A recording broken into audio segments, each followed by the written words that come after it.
नमस्कार, the public में आपका स्वागत। महाराष्ट्र में जो पिछले करीब 2 हफ्तों से सियासी ड्रामा चल रहा था या सियासी हंगामा चल रहा था, आप इसे जिस रूप में भी देखना चाहें, अब वो लगभग ख़त्म हो चुका है। कल जो वीडियो हुई थी उस वीडियो में ये बात हुई थी कि ऑलमोस्ट अब अंतिम पड़ाव पे चल रहा है, और हुआ वही। रात में सुप्रीम कोर्ट का निर्णय आया और उसके बाद मुख्यमंत्री उद्धव ठाकरे ने अपना इस्तीफ़ा दे दिया। फेसबुक लाइव किए, इस्तीफ़ा दिए। आज उनका इस्तीफ़ा मंजूर हो गया। अगली सरकार, अगले मुख्यमंत्री के शपथ लेने तक उद्धव ठाकरे मुख्यमंत्री पद पर बने रहेंगे। दूसरी तरफ ये तो कल की बात हो गई। इसके आगे क्या हुआ? अब जो इसके आगे के घटनाक्रम है वो सुन लीजिए। इसके बाद अब देवेंद्र फडणवीस और एकनाथ शिंदे का जो गुट है वो मिलकर के सरकार बनाने की तैयारी कर रहा है। खबर है कि आज वो सरकार बनाने का अपना दावा पेश करेंगे। शिंदे फिलहाल अकेले ही गोवा से महाराष्ट्र आएंगे, राज्यपाल से फडणवीस के साथ जाकर के मिलेंगे, सरकार बनाने का दावा पेश होगा और कल देवेंद्र फडणवीस मुख्यमंत्री और एकनाथ शिंदे उप मुख्यमंत्री के तौर पर शपथ लेंगे, एक छोटे से मंत्रिमंडल के साथ।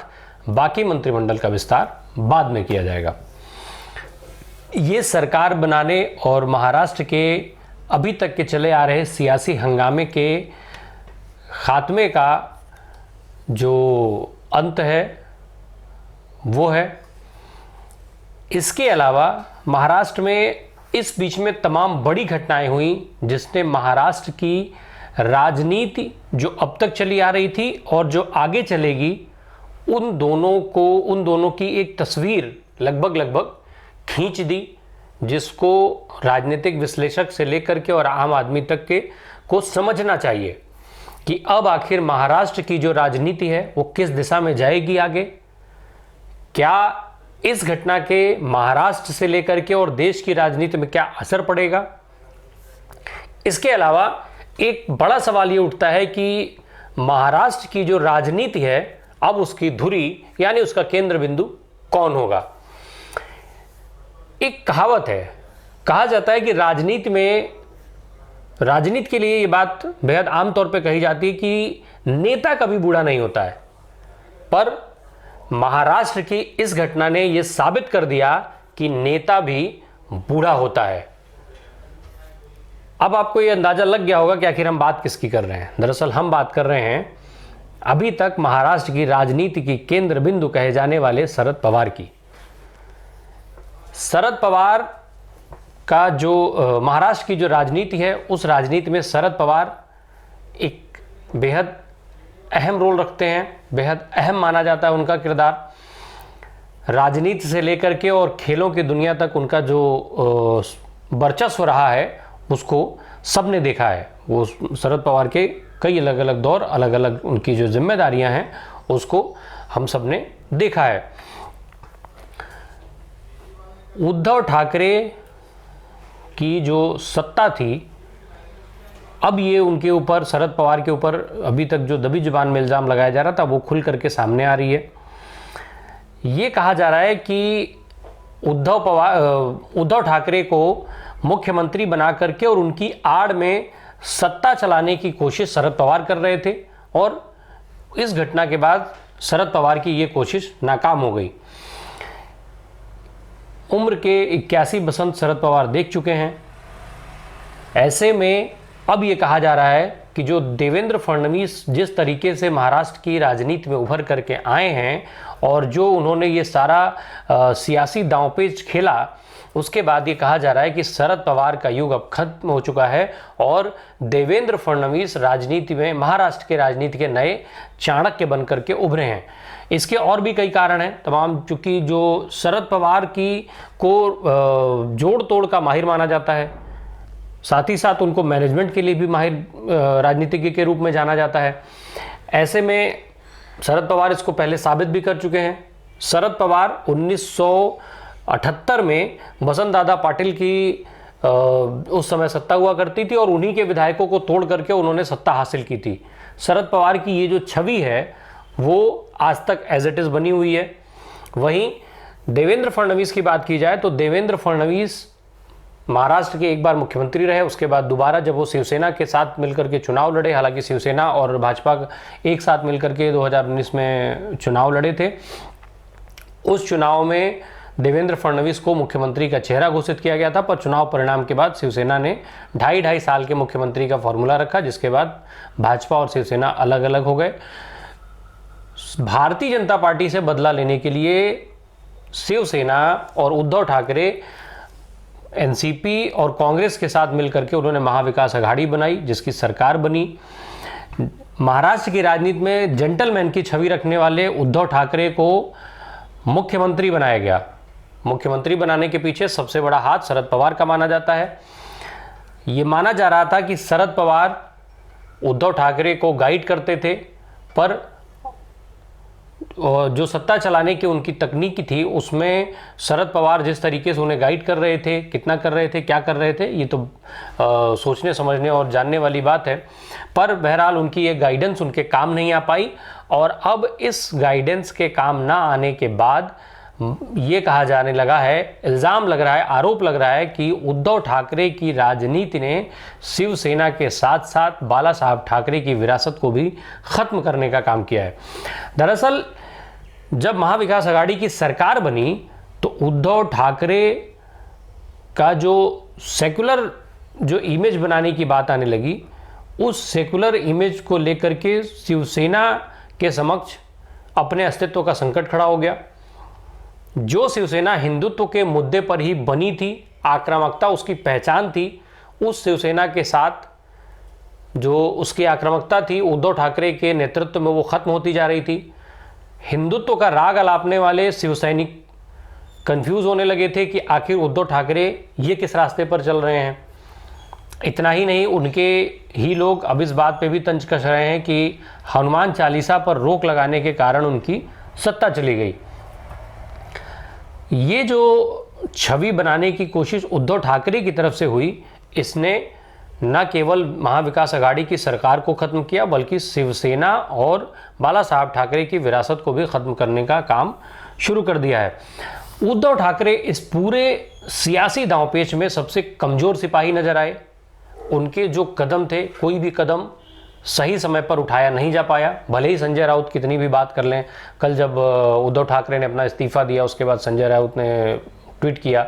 संजय राउत ने ट्वीट करके कहा कि महाराष्ट्र को एक बेहद डिसेंट जो नेता था, जो मुख्यमंत्री था, वो अब हट गया। और ये सारी चीज़ें जो उन्होंने ट्वीट किया था पब्लिक डोमेन में, आप उठा कर देख लें।